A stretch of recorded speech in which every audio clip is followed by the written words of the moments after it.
accept that it's a one-move blunder, and that's how it's going to end. Now, Duda finds himself in a must-win game. Magnus did deliver on a must-win game the very first match that they played in order to send it to Armageddon. That's exactly what Duda needs to do. A reminder, 2 games in the reset. They started in that best of 4.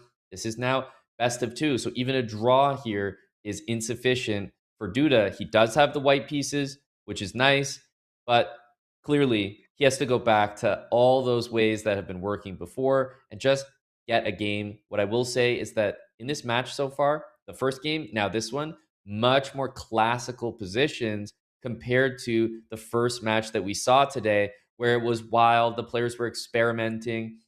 I feel that the first match and the positions we saw favored Duda a little bit more than these 2 games here. Yeah, no, in these classical positions, Magnus, it's like an Armageddon, but it's an Armageddon without a time disadvantage for black. So he's just playing e5, playing positions he knows, and it's whether it's blitz chess, rapid chess, classical chess, e5 has been a great opening for 500 years. It's been tough to crack, and really curious what Duda will choose here to imbalance it and give himself that type of position that we've seen Magnus sometimes get frustrated with, like not easy natural moves and some lingering attacking chances. Here, not so easy. It's a bit of a slow maneuvering game, and all these guys are really good at that. But Magnus hasn't shown too many weaknesses in that. Even the last game was a great example, right? The IQP position, he was dominant there in a position that's been well studied and known for a while. Still showing his understanding. Absolutely. Well, Knight this is the h7. last chance. Yeah, knight h7 by Magnus. He's not really looking to play this game in the most classical way. G6 and knight h7. Of course, you think a little bit about the f pawn moving up the board would require an additional move, king g7 or king h8, for example. But you also start to think about moves like knight g5 just to trade a few pieces off, maybe bishop e6 as well. So knight h7 is flexible and not entirely revealing. Yeah, knight h7. Just trading. I don't play the lines too often with white where you bring this dark squared bishop out early. They can be a little counterintuitive. You're like, my bishop is here aimed at e5. What do I do to free it open? And sometimes that involves playing d4. In the meantime, what you mentioned for black, sometimes you move the king off g8 so that you can free up the f pawn and you can envision a bit of a pawn storm coming. And so now f5, Magnus didn't play knight g5. f5 is a threat. You have to play d4. I was going to say, is bishop f6? I was wondering how we were going to handle d4 actually on the previous turn. And here it's the same thing. I mean, if you take on d4, it just feels silly that we played knight h7. So it's almost like a King's Indian sort of approach to the position where if white plays d5, black is happy to play knight b8 or knight e7 and just, retreat the knight. Eventually, you will spend the extra time to now move the king again, move the bishop back to g7. You've got a position that looks exactly like a King's Indian, but white has a bishop on g3, a piece you almost never really want to have in a King's Indian because f5, f4 is just going to come with tempo. Yeah, that'd be a better version for black, which means a lot because the King's Indian is pretty tricky to play. And I think speaking about this bishop on g3, what you mentioned is right. Black doesn't want to take on d4 unless it's very good, because part of your play here is that this bishop on g3 isn't in the game yet. And yes, you can take on e5, but right now that's not only well defended, but easy to add more defense on with rook e8 or queen e7. But it is a big decision for Duda because knight b3 is one way to deal with the fact that this pawn is loose. The knight on b3 can often be misplaced. In fact, Duda lost to Magnus in their first match, not today, but when they played in the winner's bracket. Part of it was because he moved his knight to the wrong square on the queen side and ended up getting punished for that in that earlier game. So it's interesting. I'm seeing all the ideas for Magnus come together, and I'm actually really impressed by how Duda's handling it because queen c2 sort of temporarily, you could say even allowed the pawn on d4 to be taken. What Magnus is trying to do is chip away at the defenders of the d pawn with knight g5 and really encourage pawn takes e5 or d5. And Duda's refusing to do it. And that's the frustrating part is Magnus can't play a move like bishop e6. There is d5 then, and you'd win a piece. So you can't really move the pieces to the squares that you want to. You're stuck with just bishop d7. Now, for example, if you ever did play d5, it might be a little bit better. E7's not available. The knight would be kicked back to a square that really doesn't have a future. So I think Duda's doing the right thing and just waiting this out because Magnus is going to start to feel extremely cramped in the position. We have to talk about the obvious thing here. Why can't black take on d4? Or why is Magnus not choosing to? Because if white doesn't have to deal with that, that's what Duda's arguing, that makes the position quite a bit easier to play. And the point is, I think, if you take on d4 in any of these positions, you can win a pawn, or it looks like you win a pawn. But after f4, this is a must-win game for Duda. f4, knight swings back to f3. White gets a massive initiative with the center here. Feels like things are very loose. Magnus isn't really a pawn grabber unless he feels like it's an easy to play position. And this position certainly isn't the play. If you move your bishop here, you lose your ability to have that bishop in long diagonal. But something like bishop f6, I go e5, and all of a sudden, all of white's pieces are effective, putting pressure here, and perfect for the match situation where he needs an imbalance to try to beat Magnus. And here we go. Rook d8, still avoiding the capture. Now, white's played king h1. White's played rook e1. All of the pieces are almost on the squares that they'd like to be. The only other improvement is maybe I'm looking at the bishop on c4, thinking I might want to use that square for my knight. So I could see a move like bishop a2, bishop b3, just dropping the bishop back. However, knight h2, direct idea of perhaps just f4. Look at the pawn on d4. We talked about how it's been hanging and maybe it can't be taken. I think this move, it proves exactly that. The pawn can be taken and it's attacked 3 times here. We don't care. The idea is f4, kick that knight out and generate pressure with moves like knight f3 and e5. Yeah, I think I love the way Duda's playing this. I don't think Magnus is doing anything wrong, but mentality-wise, this is what you need to do against Magnus. Let him take the pawn. Let him put his pieces on worse squares. Force him to tactically be extremely aware, which he hasn't been today for his standards. f4, exclamation mark. Yep, and you can put bishop h4 on the board. Bishop takes h4, queen takes h4, knight f3. Oh yeah, f5 directly. Correct. Yep, I was going to put the queen back on e7 and say f5. And just show similar ideas. Knight on g4, f5, threatening the knight, threatening f6. And he can do it right away. Exactly. And against Magnus today, this is exactly how you want to play. Let's take a look at the current position. He's played it. So f5 is Magnus sacrificing his queen. And I think that's the best line.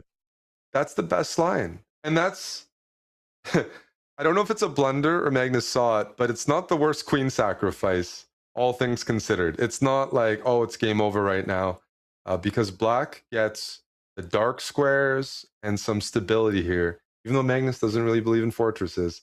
But for sure. There's the question of, you don't really have an option, right? Let's take here, you have to do this. Queen takes, knight takes. And I was saying you have the dark squares. I'm not taking here. Yeah. I'm taking here. I have 2 pieces and 2 pawns for a queen, but really good. I don't know. It's an imbalance. It's a very unique imbalance.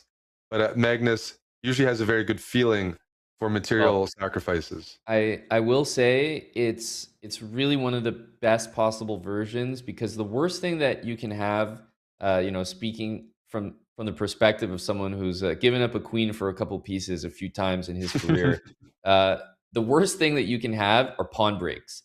And white has a4, c3, and will have an isolated e-pawn. So there's not a lot of ways you can break the position there. So I think it was a reasonable option and not just a desperation. I actually think you could really hold that position, but maybe Magnus still believing there's a little bit of a fight left in this one.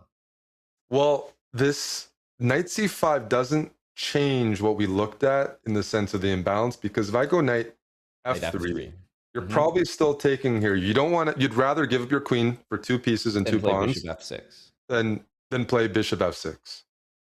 And if you put or bishop lose a full f6, bishop. Correct. Losing a full bishop, not okay. Bishop f6 on the board, then what's the most devastating path forward?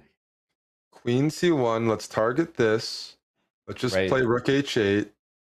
And there's an e5 move. And everything is collapsing. The queen is just misplaced here. You can just lose the game on the spot. Yep. That's the risk with Magnus keeping material. So let's take a look at what happened. Knight c5, knight f. Oh, he took on h4. It's still unusual. good. It's still good, I think. Yep. I mean, it's a great position. There's no doubt Magnus is on the run here, but knight f3, maybe he was lacking the confidence in that queen for two pieces position. It's easy to look at that for white and think, what the, like, I can't even make progress there. Yeah, rook d5, we see the blue arrow, best move, only move here for the advantage. And it's not easy to find a move for, maybe this is what he was planning. Is this what he looked at? And he's like, this is a better version. It's a cleaner way of, let's say, trapping the queen. Right? I mean, he's Well, the blue arrow is very important, I feel like, to find right now. I'm it's to also threaten looking f6. also looking, Eric, at Duda's camera. He's had to move actually further and further back from the screen, I think, so that the sun isn't actually That's hitting not him an optimal directly. setup. Yeah, Yeah. He's got it's to he's got to put some face paint on him on like the football players, the baseball guys that remove the glare a little bit.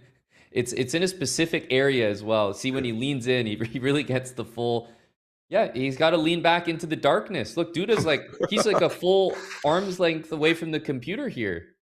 Yeah, he's like Bane. He's born in the dark. Yeah, he's got to go fight in the dark here. Rook d5. What do you play as black? Because f6 is such a threat. I mean, if f6 is such a threat, then black has to play f6. That's right. And it feels like the queen is so close to being trapped, but we still need that move to I trap the still don't queen. And see it's it. not easy to find in like 3 minutes.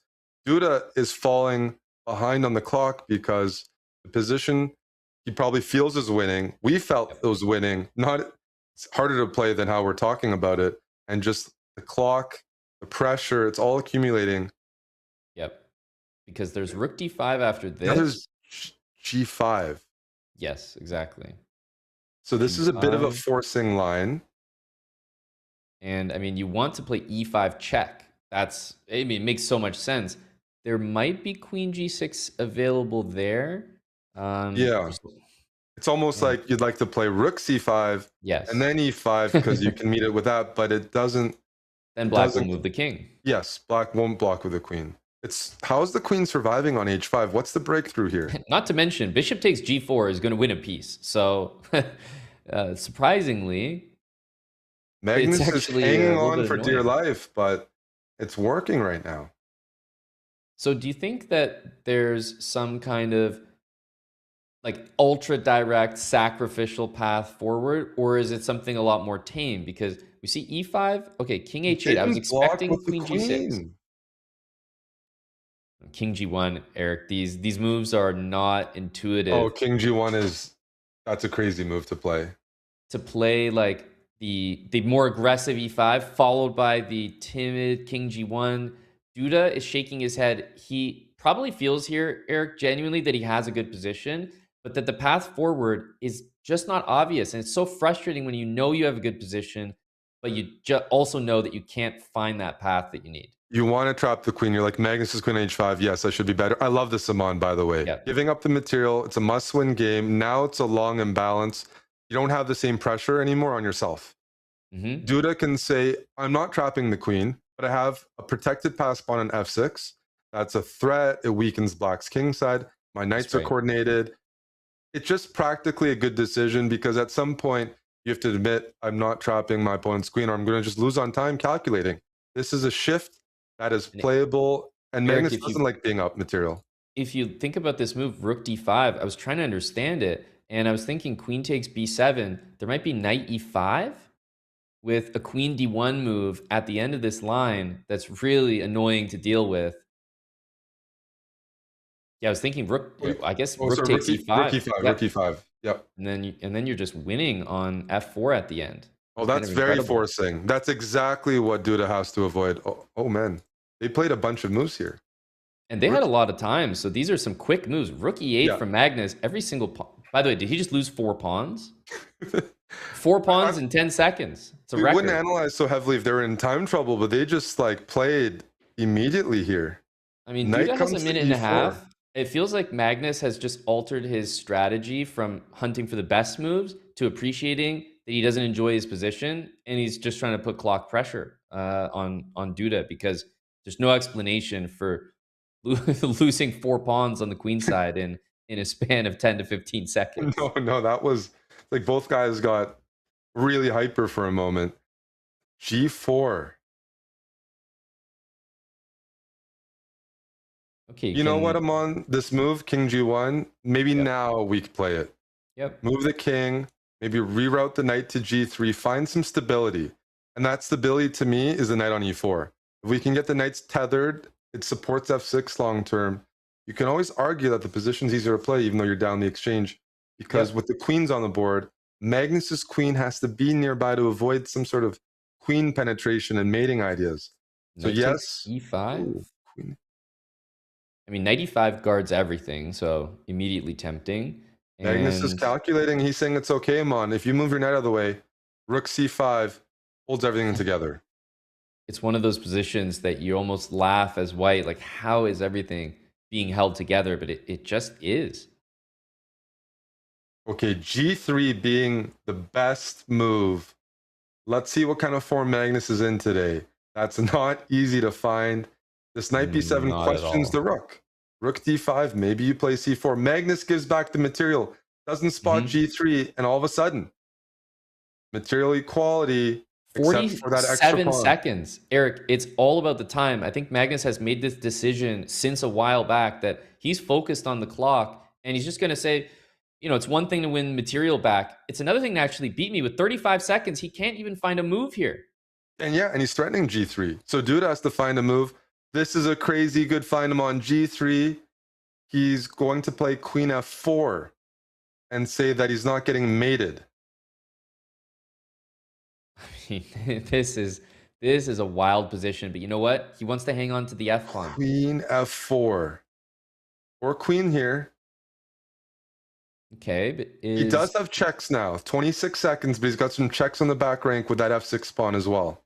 Not to mention Queen H6. If you check everywhere, there's no Queen G7 mate. So that could be the difference maker. Queen H5, there would be checkmate on G7. That's right. That's right. The G7 square. Wow, what a find by Magnus. Duda can't perpetual here. No, but he can't. There's mate on the board if he doesn't do it. Well, he might, but it's effectively he's going to offer the queens, but Magnus is he actually has to lose this game. His opponent with 12.4 seconds. He's going to need to lose. Duda knows this is the longest shot and just almost impossible. This has been a crazy game because we were looking at some queen sacrifices, and Duda is going to be thinking about this for a while. It felt like Magnus was dead for a few moments. Yeah, it certainly did, and it'd be so interesting to see that imbalance play out. Queen for a couple of pieces. I think it elected not to do it. Maybe he didn't like it even for himself, but I wonder how confident Magnus would have been in that position, because I think it was clear he didn't mean to get there, but he wasn't that upset with the prospect. Now, what do we need to do for Duda? He needs to win to tie the match. He's got to pre-move everything and win the rook. Somehow pre-move everything, because he's only got 8.4 seconds, 84 moves, and somehow win the rook at the same time. Yeah, he's starting to pre-move. Well, almost pre-move, semi-pre-move. He's hovering. And probably not going to be enough, but he's trying. Yep, as he should. There's the pre-move. 2.6 seconds. Yeah, Magnus would have to self-mate. That's just not enough here. That's going to be a win on time. He's got that smirk on his face, getting it done on the clock, but that was an exciting game, a combative game, and I think Eric Duda just kind of lost some steam at the end there. His calculation, he wanted to trap that queen, he wanted to get it done tactically, he just could not find a way. So frustrating.